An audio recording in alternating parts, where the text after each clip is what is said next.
नमस्कार मित्रांनो, बोलण्यासारखं भरपूर आहे, पण सकारात्मक आणि सूचकच ठरवलेलं आहे. न्यायप्रविष्ट गाव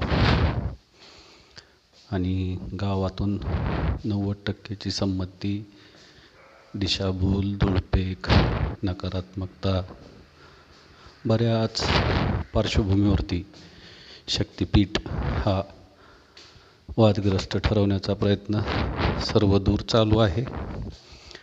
पण सुरत चेन्नईची परिस्थिती पाहता शक्तिपीठला हा तोटा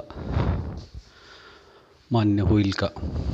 आणि महाराष्ट्र फक्त अशाच लोकप्रिय घोषणांचा बळी तर पडणार नाही ना?